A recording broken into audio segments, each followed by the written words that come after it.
Hi guys. I figured it would be nice to have this conversation because a lot of people are looking to travel in 2025 this year.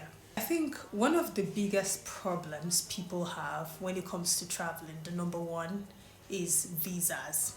Getting a visa. You want to travel to Europe, for example, as a Nigerian, you need a visa. And I want to help you understand why you're not getting a visa and why on your first visa attempt, you're not meant to do it by yourself. So let's assume that you have never been to any country before. This is your first time leaving Nigeria and you want to go to the UK, for example. The UK is in Europe.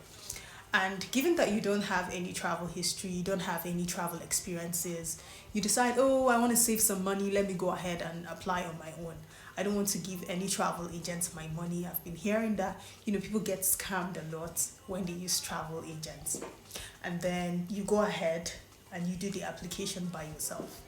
The chances of you getting a visa refusal is like 90 to 100%. You know why? You don't have any travel experience, and most of the time you may not even do your research to get this visa. And then lastly, you put in a lot of lackadaisical effort because you have a lot of self-belief. Oh, that I'm going to get it. I have money in my account, therefore if I have enough money in my account, I should be able to get this visa. I should not have any problems at all. Let me shock you, the chances of you not getting that visa is 90 to 100%, and I'll tell you why. There are a few key things that you are expected to have as a traveler. Now, you're going to a country that is very well developed, a country that has a lot of organization. They're very well organized, right? And you're coming from a country with a lot of disorganization. I'm sorry, Nigerians, but Nigeria is somewhat a disorganized country. A lot of people who own personal businesses, they don't pay tax, they don't have registered businesses, and they go applying for visas, even saying that they have a business and not being able to prove that business that they're doing. So the first time you make an application, you might even have errors in your application. Then trying to do the application again, error free, they are going to bring you back to the previous application you made with lots of errors there, and they might think that you were actually lying. Meanwhile, it was just a very honest mistake that you made. The first advice I am going to give you is your very first visa application, please save your money and use a reliable travel consultant or agent. Even if you want to do it yourself, pay them to give you advice on steps to take to make sure that that visa is a success. Okay? So the first step, which you should be very much aware of, is that you need to plan. You need 3 to 6 months to plan your visa application. You cannot just wake up and say, I'm going to the UK next month. I'll apply for visa today.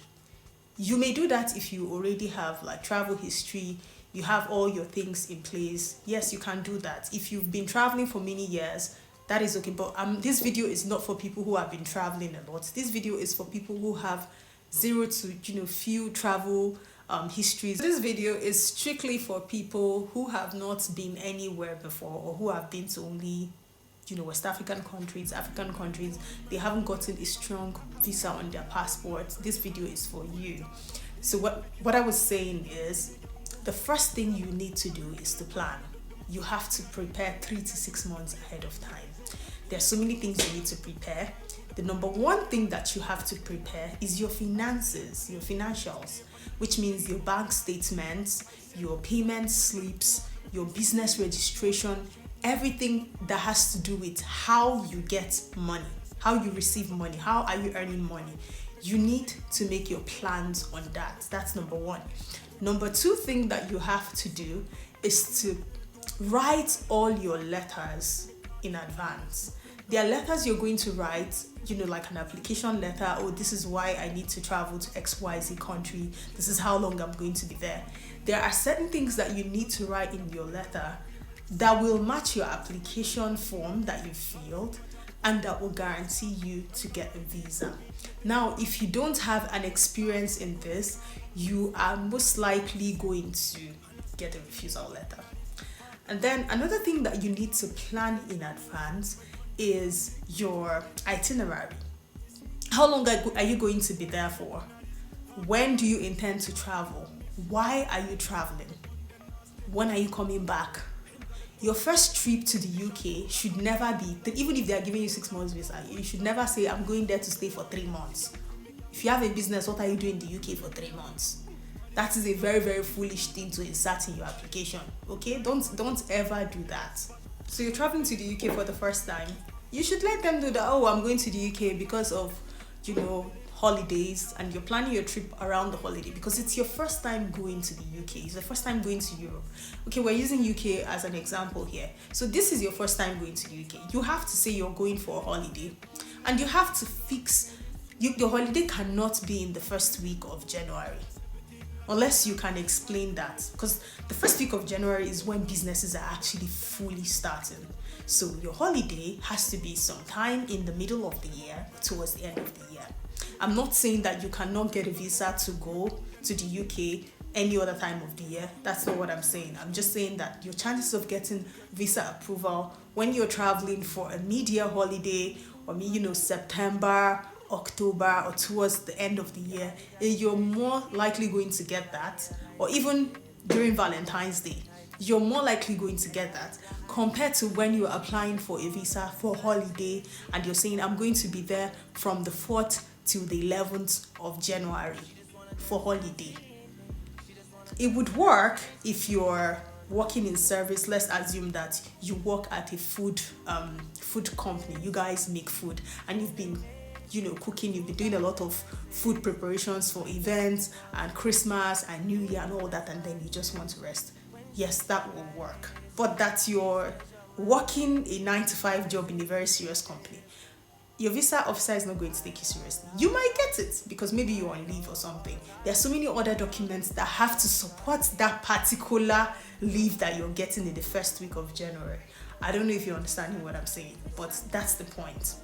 So there are other letters and supporting documents that you need to prepare in advance for. If you're working for someone, you need to get a letter from your employer indicating that you work in that firm, showing that, oh, this person works with us. This is when they started working with us. This is how long they've been working with us. Oh, this person has good character, everything. And then they have to approve your leave.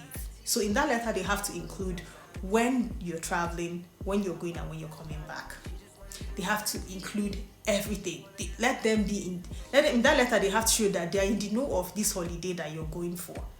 And even if you're self-employed, you have to write this letter and you have to sign the letter that you're the one giving yourself leave.